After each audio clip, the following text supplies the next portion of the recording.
Oi, pessoal, boa noite, tudo bem? Hoje a gente vai dar sequência aqui à nossa conversa a respeito de A Fantástica Fábrica de Chocolate, dessa vez falando sobre a refilmagem de 2005. Aliás, no vídeo anterior eu comecei a falar, mas o vídeo me cortou, eu tive de postar, e agora eu vou gravar falando somente do filme de 2005. Vocês têm de me perdoar porque, como vocês podem ver, eu ainda estou no período do VHS. Então eu não sei lidar com essas tecnologias de vídeos e Instagrams e YouTubes. Eu estou iniciando, estou aprendendo. Então muita coisa é na tentativa, erro e acerto. Talvez os vídeos não fiquem tão bons, talvez a imagem no vídeo anterior também não estava tão legal, mas a gente tenta. Tô no VHS ainda, mas um dia eu chego lá no streaming, no YouTube, nos Instagrams, nos Reels. Então, gente, esse filme aqui, lançado em 2005, 2005 a gente pode pensar é um período primórdios da internet. Eu lembro que quando eu tive notícia, tive conhecimento de que esse filme estava em desenvolvimento, primeiro eu fiquei louco, né? Porque, como eu falei no vídeo anterior, eu sou muito fã do filme de 1971, sou muito fã do Gene Wilder, e assim, foi uma surpresa que fariam esse filme, eu lembro de ter ficado muito feliz. E nesse momento, eu ainda não possuía computador em casa. Acredito que muitas pessoas, a não ser que sejam pessoas de famílias abastadas, ainda não tinham computador nesse primeiro período. Então, as minhas pesquisas a respeito de A Fantástica Fábrica de Chocolate aconteciam na Lan House, aconteciam na biblioteca. A biblioteca aqui onde eu moro, nesse primeiro momento, ela tinha um único computador, e esse computador você tinha que marcar um horário. Cada pessoa tinha direito a usar 1 hora de computador. Tinha que marcar um horário para que você pudesse fazer uma pesquisa relativa a trabalhos escolares, a coisas da escola. E eu, obviamente, inventava que tinha algum trabalho para fazer, alguma coisa qualquer que seja, para marcar esse horário, para poder ir no Google e ficar na barra de pesquisas pesquisando a respeito de A Fantástica Fábrica de Chocolate.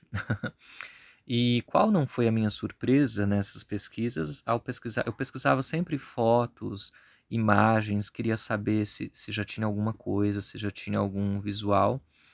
E a primeira imagem que eu tive acesso foi uma imagem do Johnny Depp com a cartola rebaixada, inclinado, e com uma bengala com o rosto baixo, não dava para se ver o rosto ainda. Talvez quem viveu o período, já era mais velho, né, se lembre desse pôster que eu estou falando.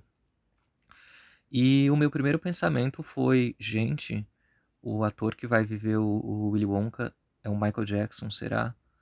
Ficou essa dúvida, e essa dúvida foi alimentada durante muito tempo nas redes sociais, no antigo Orkut daquela época. Não se falava que, assim, não é o Michael Jackson. Teve pessoas que alimentaram esse boato. E eu falei, nossa, gente, será que o Michael Jackson vai fazer essa refilmagem? O Michael Jackson vai ser o Willy Wonka? Só que aí depois, obviamente, saiu que seria o maravilhoso Johnny Depp, de quem eu era muito fã. Eu acho que nesse período, início dos anos 2000, era muito difícil quem não fosse fã do Johnny Depp. O Johnny Depp estava em tudo, estava em todos os lugares, fazia 4 filmes por ano, filmes muito bons. Tinha estourado com o Piratas do Caribe. No ano seguinte, 2006, faria o Piratas do Caribe, O Baú da Morte. Nesse mesmo ano, ele fez a animação também do Tim Burton, Noiva Cadáver. O Johnny Depp era um verdadeiro estouro, ele estava em tudo, e não foi surpresa que dentre vários atores, Michael Keaton, Nicolas Cage, Adam Sandler, Brad Pitt, todos os grandes nomes da época, ele foi o escolhido, mais uma vez vivendo uma parceria com Tim Burton, né, seu parceiro de longa data. Quando eu escutei esse nome também, Tim Burton, eu falei, nossa, o que que ele vai fazer, tendo em vista os trabalhos anteriores dele, o que que ele vai fazer com A Fantástica Fábrica de Chocolate, que é um filme de 1971, alegre, divertido, leve, engraçado, fiquei assim meio ressabiado, mas confiava também no trabalho do Tim Burton, adorava Edward Mãos de Tesoura, adorava os Batmans, fiquei assim empolgado. E aí, toda semana eu ia nesse computador da biblioteca fazer essas pesquisas a respeito do como estava o andamento desse filme. E vi também o primeiro trailer dessa forma. É um período bacana, é gostoso de lembrar. Hoje a gente tem a facilidade do celular para saber a respeito de qualquer filme, de qualquer coisa, num clique, assim, em casa, na palma da mão. E naquela época não. Você tinha de ir atrás, né? Eu fui no cinema nessa época também, antes do lançamento desse filme. Aliás, eu vi esse filme no cinema. E eu lembro que haviam cartazes e banners bem grandes dizendo assim: a fábrica abre em julho. Aquilo me dava uma empolgação. Meu Deus, a fábrica abre em julho. Meu Deus, preciso ver, quero ver, muita ansiedade. E quando foi em julho, acho que na primeira semana, pelo que eu me lembro, eu assisti esse filme. E assim, fiquei muito feliz, muito empolgado, porque a história estava diferente, mas ela tinha não tinha aquele mesmo tom alegre e divertido, mas ela tinha uma nova roupagem que era bem interessante, assim, principalmente no que se refere ao tom do personagem do Willy Wonka. Com Gene Wilder, em 71, a gente tem a impressão que Gene Wilder leva a visita à fábrica com alegria, com felicidade, com divertimento, com bom humor. Embora ele seja sarcástico, ele tenha as ironias dele. O Willy Wonka aqui, vivido pelo Johnny Depp, em momento nenhum ele sente alegria durante a visita. Ele tá sempre assim, com uma cara de quem não vê a hora daquilo acabar.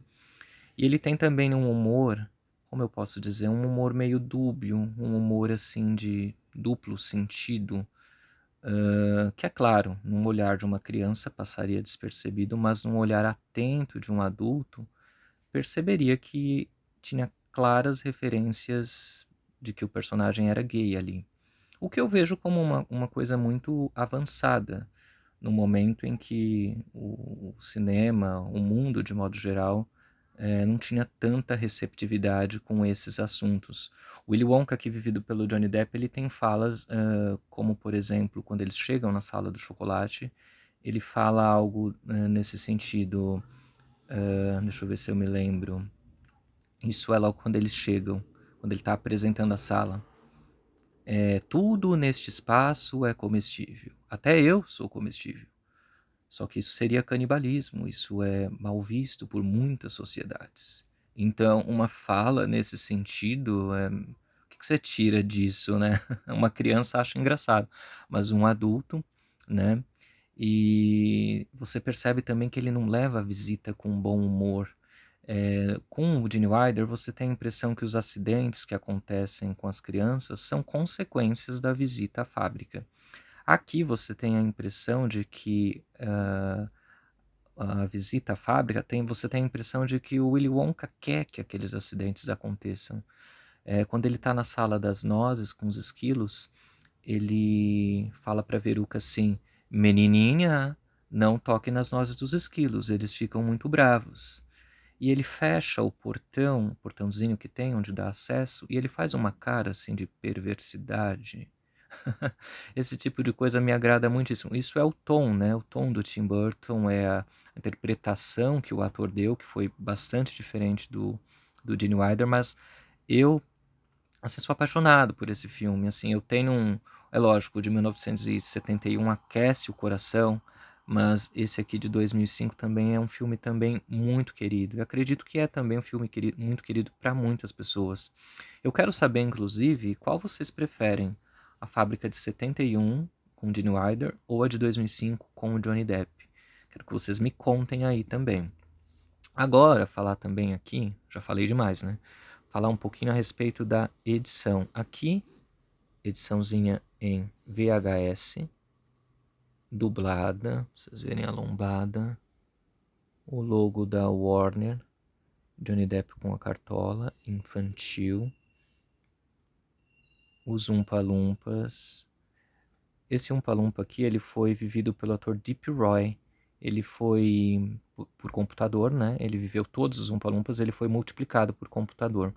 E é engraçado também que esse cantor DJ Pedro Sampaio, também muito fã desse filme, inclusive, eu vi numa entrevista, ele chamou o ator Deep Ry para fazer o clipe dele de Atenção, com a Luísa Sonza. A história da música não tem nada a ver com o clipe, né? Mostra uma fábrica de chocolate e, curiosamente, o ator Deep Ry participou. Curioso isso. Aqui, fitinha azul. Essa fita tem um detalhe muito importante, que essa fita é do período final do VHS e é uma das últimas fitas lançadas pela Warner no Brasil. Depois desse período aqui, a Warner passaria a lançar somente DVDs. Esse filme ele saiu nos cinemas em julho de 2005 e chegou nas videolocadoras em novembro de 2005. Ele chegou conjuntamente com o DVD. DVDzinho aqui em versão simples. Nesse período eu ainda não tinha o aparelho de DVD. Eu tive que alugar em VHS. Aqui, ó.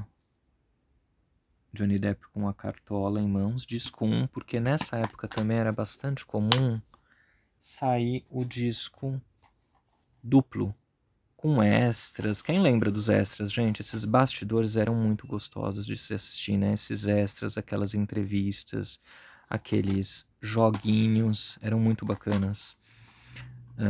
Que versão dupla. Disco 2 de extras. Joguinhos, curiosidades e o disco 1. Como eu gosto muito, eu tenho 2 do mesmo. Adoro esse filme, gente. Então, esse VHS aqui, voltando ao VHS, que é o meu foco principal, pode-se dizer que dos grandes blockbusters, ele foi o último a ser lançado pela Warner. A Warner lançou também, por aqui em 2005, o Batman Begins, que foi um grande blockbuster. Poucos filmes nesse período foram lançados em VHS. E eu tenho sentido, conversar agora com vocês um assunto sério. Eu tenho sentido que nos últimos tempos tem havido uma procura muito grande. Eu vendo VHS, bem dizer, já há uns 10 anos. Tenho sentido uma procura bastante grande por esses VHS do período final do VHS, ou seja, do período de 2005. Inclusive esse VHS aqui já está bem difícil no mercado, inclusive até mais difícil do que o primeiro, justamente por isso, pelo formato DVD já ser forte nesse momento e de ter sido lançado poucas cópias. Poucas locadoras compraram cópias de Fábrica de Chocolate em VHS. Depois desse período, acho que poucas semanas seguintes, a Warner lançou um filme nos cinemas, uma semana de diferença, chamado A Ilha, um filme do Michael Bay. E ele também foi lançado em VHS pouca coisa depois de A Fantástica Fábrica de Chocolate. Mas A Ilha não foi um grande blockbuster, assim. Eu tenho a Ilha aqui, mas pode-se dizer que ela é depois ainda de A Fantástica Fábrica de Chocolate. É difícil a gente afirmar mesmo com todas, né, com convicção e certeza, qual foi o último, porque o formato guarda muitas surpresas. Mas A Ilha, pelo que me consta, foi lançado depois, mais ou menos 1 ou 2 semanas de diferença. A Fábrica foi lançado nos cinemas no final de julho de 2005 e A Ilha no começo de agosto de 2005. Então, esses dois VHS aqui, a gente pode se dizer que são os últimos do período. Não dá para a gente afirmar foi a Fábrica ou foi A Ilha. Talvez esse lançamento aqui tenha sido até concomitante, tenha sido juntos.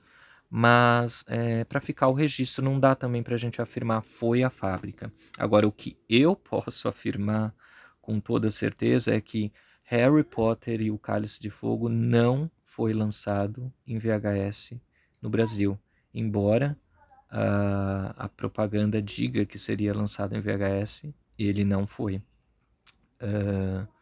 Então são dados curiosos, né, a respeito do VHS do período. Eu queria falar aqui também a respeito do musical. Nós tivemos um musical de A Fantástica Fábrica de Chocolate. Estou aqui com o programa do musical em 2022, acho. 22, é.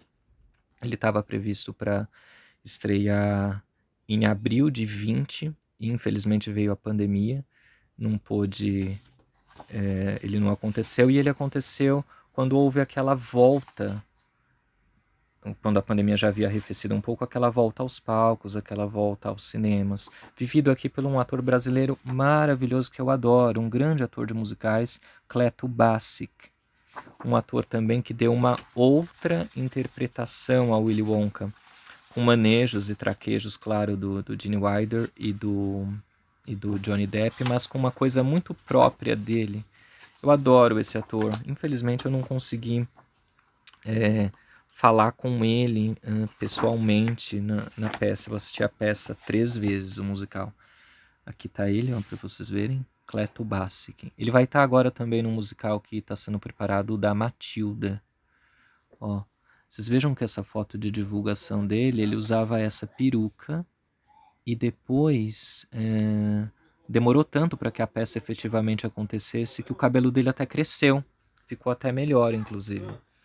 Eu gostei bastante dessa peça. Eu acho que ela só teve em São Paulo. Uma peça ótima. Fica o registro também dela aqui.